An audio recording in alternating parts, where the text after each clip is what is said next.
Okay, so Dr. Kim Solez. So this segment is actually sort of a breakout from our larger interview, and we're going to take a few minutes here with Dr. Kim and just sort of kick the tires and find out what he's all about and start the conversation. So good morning. Yeah. So one thing I thought was interesting. Who am I really, right? And what forces shaped me? A lot of people think of older people mentoring you and shaping you, but it's clear that my life has been shaped a lot by younger people. And I don't really like the term reverse mentoring. It suggests there's something funny about it, but a lot of valid mentoring occurs from young people to older people. So I just wanted to kind of get into some ancient history. So this is the first young person who was, significant in my enterprises. Her name is Michelle Hales, and starting in 96 and 97, we started corporate entities, and she was like running everything for me. And so you can say, well, what characteristics came from you and what came from her? Good, so there was a kind of boldness about the whole thing. In 1996, the National Kidney Foundation had done a think tank, and they visioned this thing called cyber nephrology, kidney medicine and the internet coming together. And I said, I'm already doing that. Why don't you make me the leader? And they said yes. It was the most uncanny thing. There was no search and selection. There were no other candidates. They just visioned this thing, and I said, I'm already doing it. And they said, great, okay, we want you to lead it. Isn't that, Doc? Isn't that kind of how the universe works? We talk about that because we're putting out this. We're already doing the work, and when you do the work, the universe has this amazing way. Right. What does that build? A law of attraction. Yeah. So we were smoking and joking earlier about a futurist, and it's coming to you at a very at an early age. Yeah. When people didn't even know what futurism was. Am I right? Yeah. But now let's think about the next thing that happened. Okay.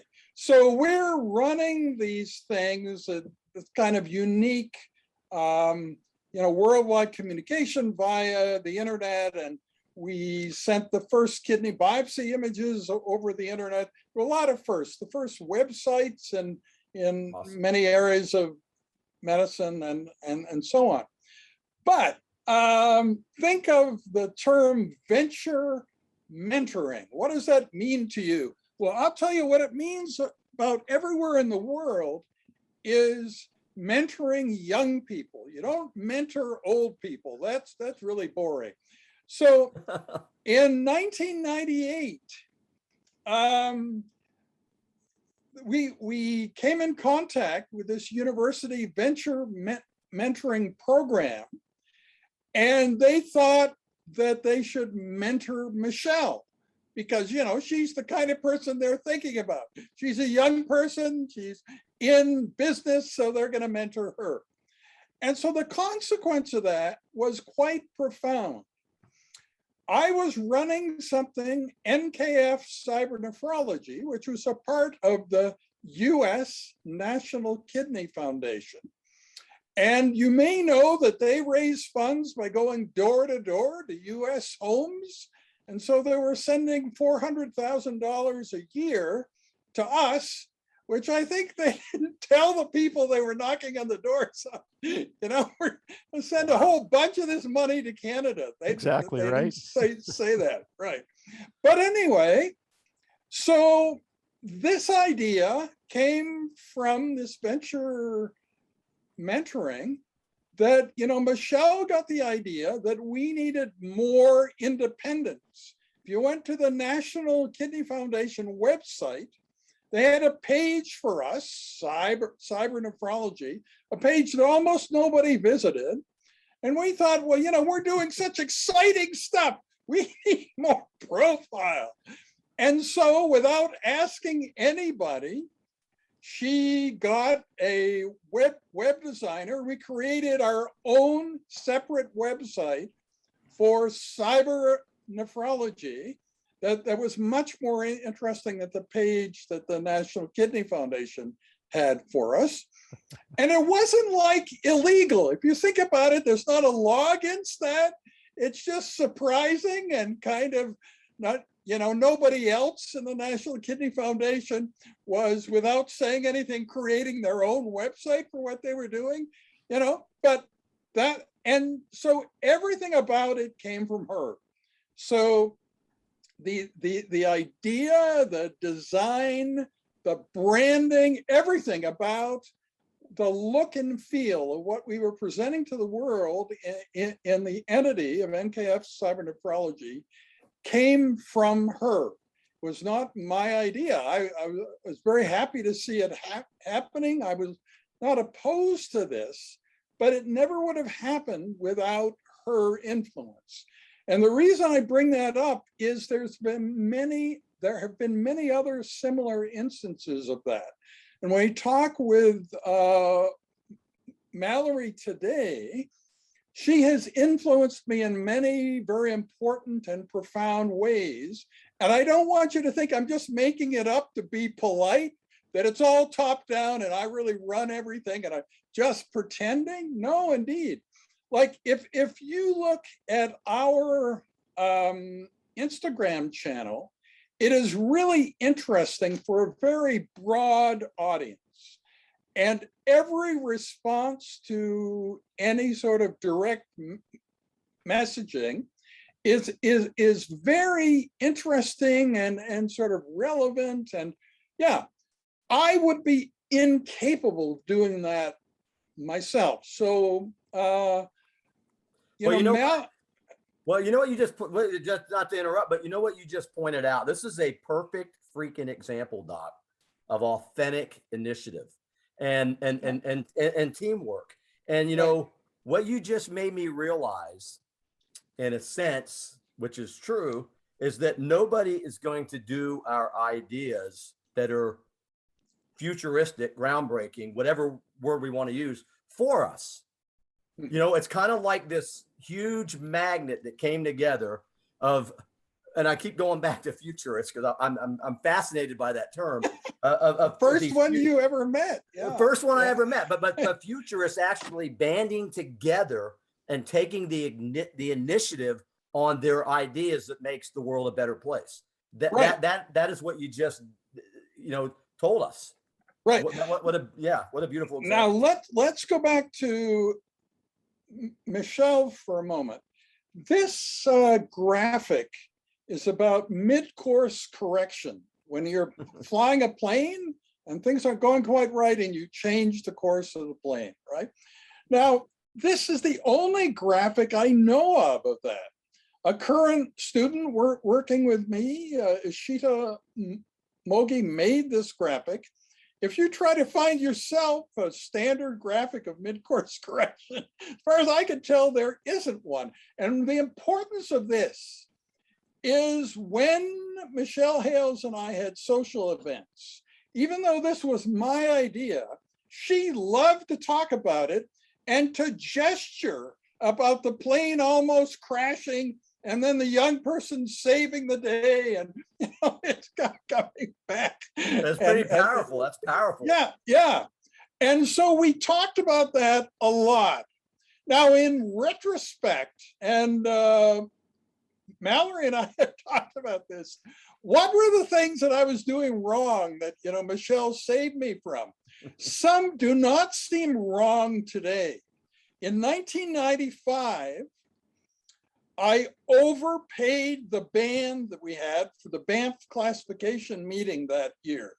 And Michelle was so mad because her husband was a professional musician, and I paid these kids who had never performed outside of Edmonton more than her husband usually got for his gigs. And she was very upset. But in retrospect, what I offered those kids was a perfectly appropriate sum of money. It's just people are so used to underpaying musicians, as I'm sure you know, that there's this whole culture of how, you know, musicians are supposed to be underpaid, which is ridiculous. But some of the things that she helped me with were genuine disasters waiting to happen. And she suggested modifications, and everything came into going in the right direction. So then when you think about this picture again and the idea of pairing, right? Like during that time of my life, was I doing like lots of stuff with her and everything? No, there was a lot of different young people influencing me, and that has always been the case. So for instance, this picture was a picture of a site visit to Aberdeen, where we had a meeting in 2003. And we had 3 site visits, one with my wife, Elaine, one with my physician colleague that I started the Banff classification with, Lorraine Rackison, and one with Michelle. And they were all sort of co-equal. We never again did 3 site visits for a meeting, but it was worth doing once. Yeah. So then when you think about pairing and more recent events, this is a student who currently does a lot of important stuff with us, Taryn Stokowski. She's a graduate student in lab medicine pathology. And it's kind of hard to figure out how many of her there are, because in fall 2020, we were talking quite actively about the end of FOMO and having multiple instances of self. So when you have 3 events all at the same time at different parts of the world, you want to go to them all, and you're really kicking yourself because you picked the wrong one, and the ones you really wanted to go to, you never. No, in the future, you'll be able to do all 3. That there will be like electronic versions of you, multiple instances of you, and you'll be able to keep them all straight.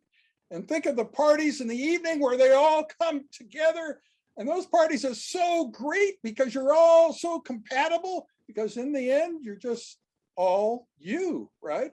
So perfect integration of the human organism, If you go to Taryn's house, you'll meet 6 of her, because there are the 2 cardboard cutouts you see on either side of her.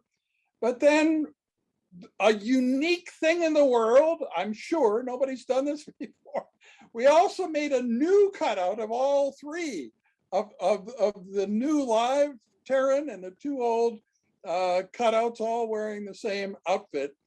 And so now in her house, if you go to visit her, there's one, biological Taryn, and then these 5 other instances of her. So we don't have a lot of pairing. We have other sort of metrics, and and so did we keep on doing that? You're probably thinking, my goodness, what does that cost, and so on. No, these special things that we do in the course, we only do for 1 term, because you can't have a course about the future that's always the same, right? It has to morph and change, because otherwise it's not valid. So the next term, rather than doing cardboard cutouts of the students, we did personality testing, because as you know, I've recently done that, and mine was quite surprising and interesting. So the students wanted to do the same thing. And as luck would have it, talking about costs, turned out the cost of the cutout and the cost of the personality test were exactly the same. Yeah, how about that for a coincidence in life? Okay, so now we're in the fall of 2021. What are we doing in the course this time? This time we're doing VR, AR, XR, virtual reality, augmented reality, and stuff like that. You know that the headsets are kind of expensive. So we're being quite upfront with the students that we're getting some headsets, but not everybody's getting a headset. Yeah, because they're many times more expensive than the personality testing or the cardboard cutouts.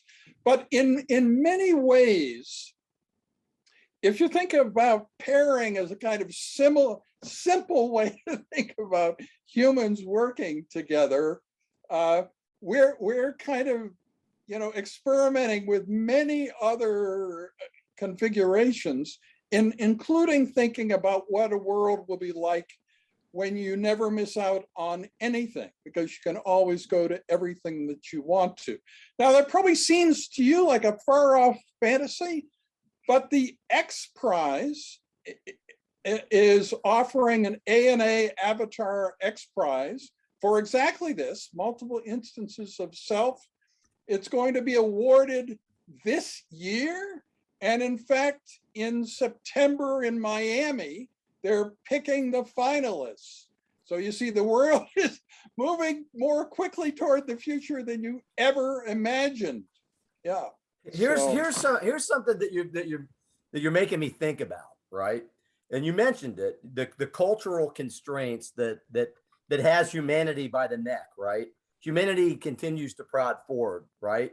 But my belief is that most living organisms, I mean, if we look at some of these evolutionary theories, but even now, most organisms have this desire to change or make things better, which is what your futuristic programs are doing, which implies to me a much higher consciousness.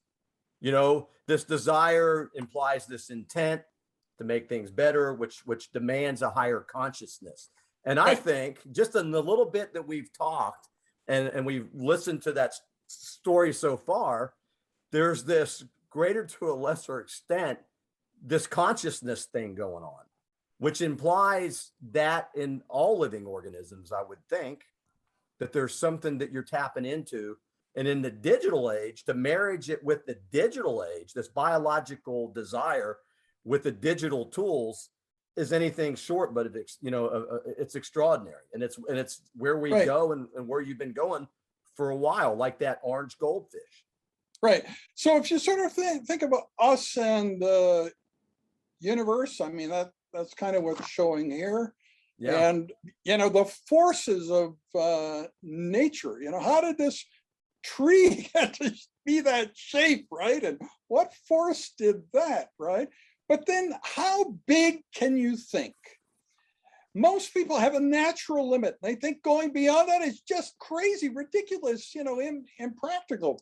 But just think about global warming and then this megastructure. It'll take you about 2 seconds to realize with this megastructure around the Earth, global warming is no longer a problem. We can make the Earth whatever exact temperature we want and, collect the extra energy from the sun and make good things of it. It's called a Kardashev type 1 civilization, but it doesn't stop there. You think a lot bigger than this. Do the same thing around the sun. You can have these reflective mirrors, collecting the energy around the sun. And there's a Kardashev type 3 and 4 that I won't bore you with. No, it's not boring at all. And then it's total freedom. This is total freedom. Yeah. Think about how to get people conceptualizing these things without images. There need to be images, right? So think of AI and humans working together. You would think there'd be lots of pictures of that, and there really aren't. So Ishita Mogi did this one, but there's a very important concept that I talk about a lot, that if you think about it, all of us believe in, but we never talk about, and there's zero proof most days, and that is the basic goodness of human beings. And that's going to determine, when machines are smarter than we are, whether they continue to accommodate humans on the Earth because we're good to keep around, or whether they simply ignore us. Like if you saw an ant or a grasshopper on your way to work today, it's not that you didn't like it or you wished it ill. You just didn't care at all. It's not a part of your thinking through things. And that's how we would become if there's no proof of the basic goodness of human beings. And if you accidentally listen to the news any day, you realize that the news always provides a ton of evidence in the opposite direction. Crazy, man. Crazy. Now, not only that, but the media or the algorithm, let's say the artificial intelligence to which we all subscribe, promotes the crazy. It doesn't promote the goodness and the value. So where are you going to find a picture of the basic goodness of human beings? It's hard. So, Ishita Mogi again did this picture. And so we're realizing that, it can't just be me without the supporting graphic arts here. None of the stuff I'm talking about is going to work, because people will say, when Kim Solez said the basic goodness of human beings, I didn't have any idea what he meant. Right? So no, Well, you're talking about thinking big, and I'm thinking, what those Egyptian workers were thinking when they started the first block of the pyramid, right? Right. Yeah. What you have pointed out, Doc, and this is all seriousness, is that you have pointed out how uninhibited consciousness can break the mold of our cultural constraints. And by doing this, what your artists and what you have managed to do, you have become the ultimate epitome of what total freedom truly is. Uninhibited, unbridled, unconsciousness to break out of these cultural constraints that keep all of us unkind, right? Yeah. Yeah. I love it. Gives me goosebumps, man. I'm telling you, it gives me part goosebumps. Of it. So it's crazy. This is a graphic thought to depict the higher elements of the human spirit. Awesome. And so why should we believe in this higher elements? Why do we think there are already higher elements? Well, isn't that what, music is all about? But it's kind of intriguing to think about whether life peaks at a certain point. It's all downhill from there. If people seem angry and sort of dispirited and dysfunctional interactions, it could all be because of that, right? That your best before date was way before the current date, and that you're just sort of waiting around to die, right? Yeah. And that's what I always thought being old would be like, and I haven't encountered that at all. So I thought that a bunch of aches and pains and things you can't do anymore would kick in, and they'd be permanent, right? And each day there'd be more of them, and that's what getting old is like. And at the age of 75, nothing like that has actually happened. Every time I get some new problem and I think, okay, this is it. This is the thing that's never going to go away. It goes away. Let me ask you this. Let me ask you this. Why do you think humans in general, of course, it's a rhetorical question, right? Why do you think that they struggle with such higher consciousness? Why do you think we as a global population, Doc, why do we struggle with these big, huge ideas? Why do you think? Well, I think that, let's think about audience reaction. I think your podcasts are successful because you figure that out, and your audience is right with you in most of the things that you do. But then if you look at Kim Solez talks, that's not the way things are. Like if you go back to my Nerd Night talk in 2013, that's kind of a test, right? So 2/3 of the audience really got what I was talking about, and they were happy and keen on it. The other third had no idea what I was talking about, And that included the guy who asked me to speak. So it's amazing, and then it is not amazing. So yeah. But wait a second though, because there's a financial issue with this, which is how do you continue to fund your stuff when you're so far off the grid that people don't get you? Yeah. No.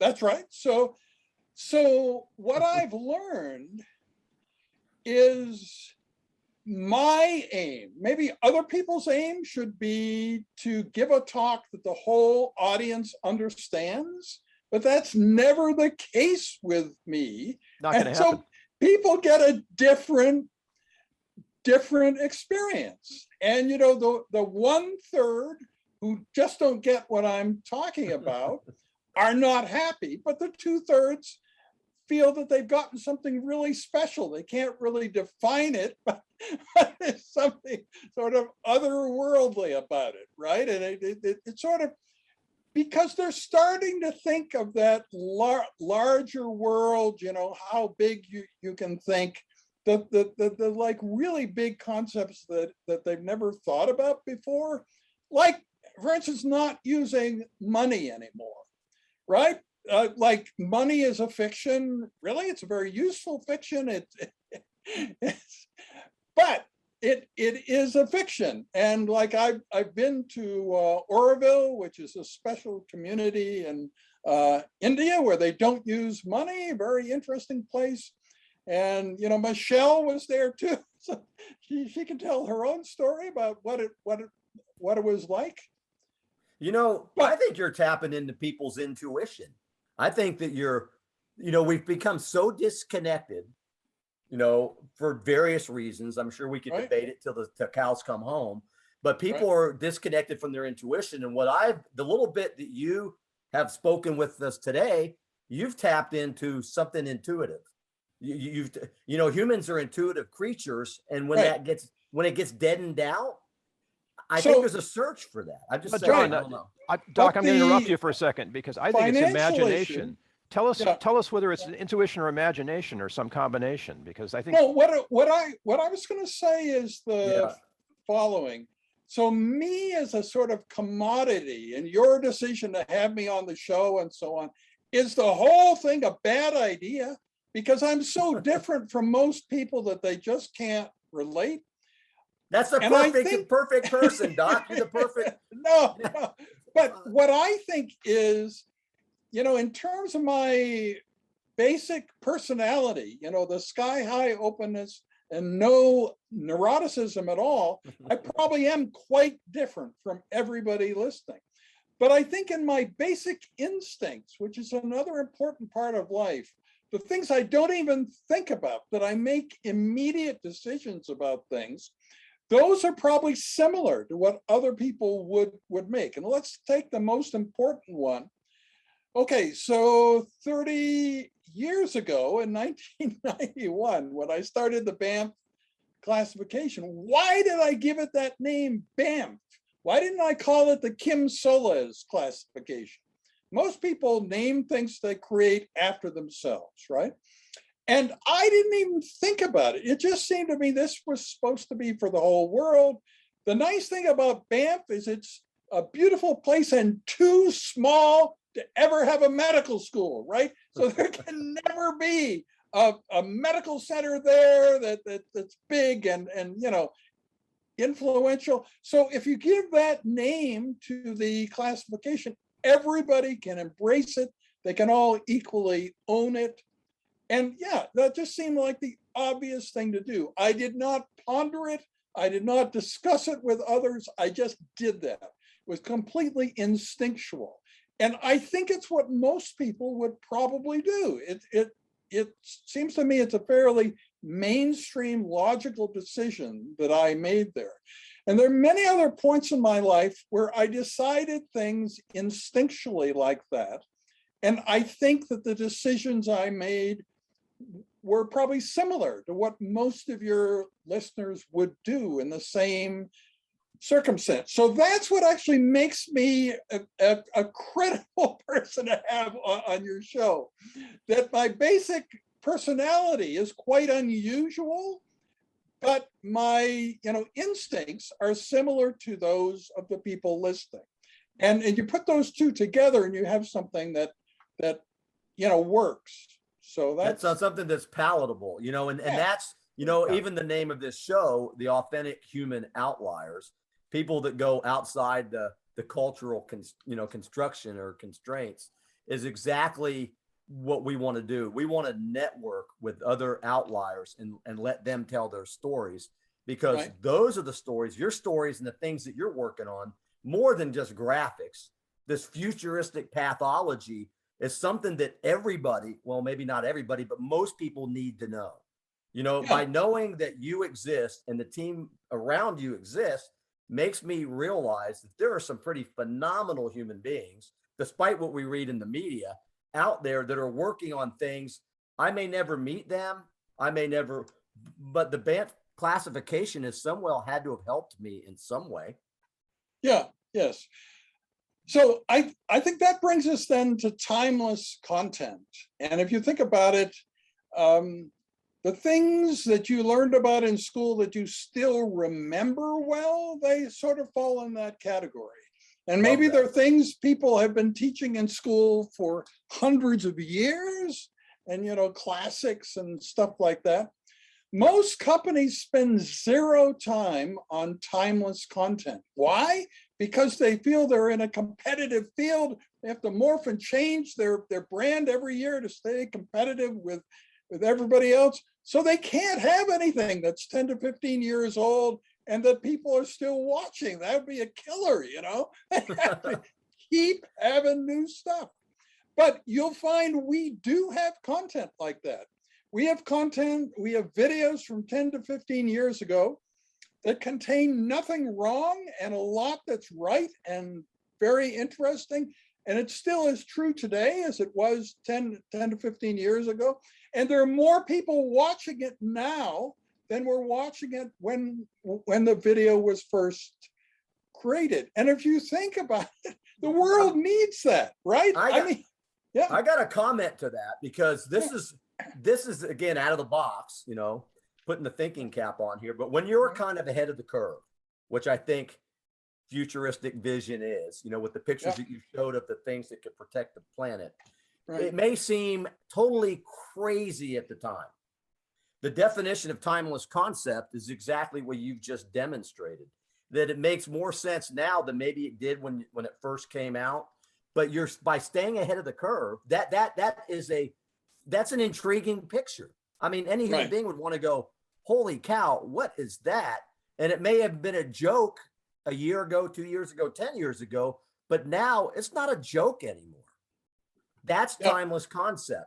What may have been a joke at one time becomes, as we move forward as humanity, not a joke anymore. Yeah. Futurists are no joke. Let me just make that comment. That's a quote we can all take. Futurists are no joke. All of you listening, this is not a joke. Right. Yeah. Yeah.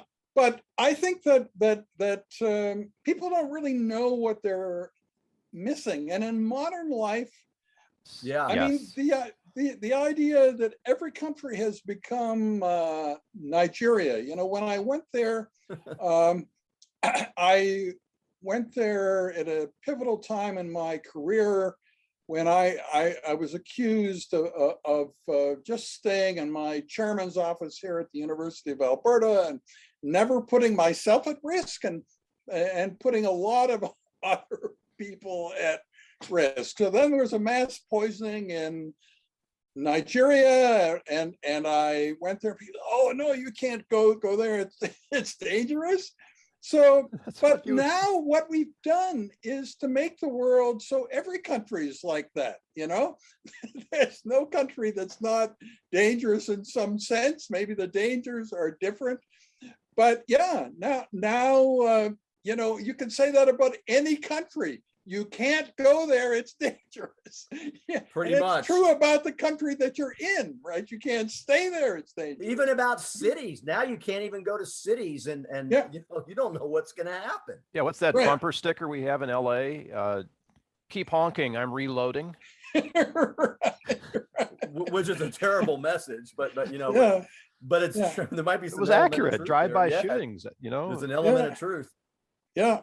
Yeah. Shamefully, but that's Yeah. awesome. You know, I'm getting schooled here today, and I absolutely love it, because your thought patterns and the things that you're doing are so creative, so innovative, so out of the box, so non-culturally constrained, that Right. those types of imaginations and visions is exactly what propels the human population forward. So how do we Right. get Yeah. traction for these new ideas? I mean, in some ways they're obvious, but the thing that fascinates me about your work is exactly how you do it. How do we get Yeah. traction? And Well, no. acceptance? See, the strange thing is, like, as I've said many times, we thought we would be ignored when we did these videos suggesting changes in online depiction of AI and the future. And it astounded us when people actually paid attention and reacted and made the changes that we were, suggesting. So it at least what we were doing then was just quirky and unusual enough.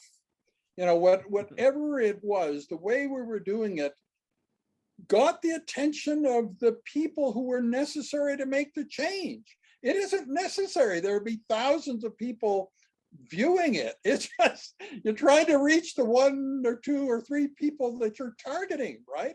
And we successfully did that. So let's take the Finnish government, right? They have their own AI course.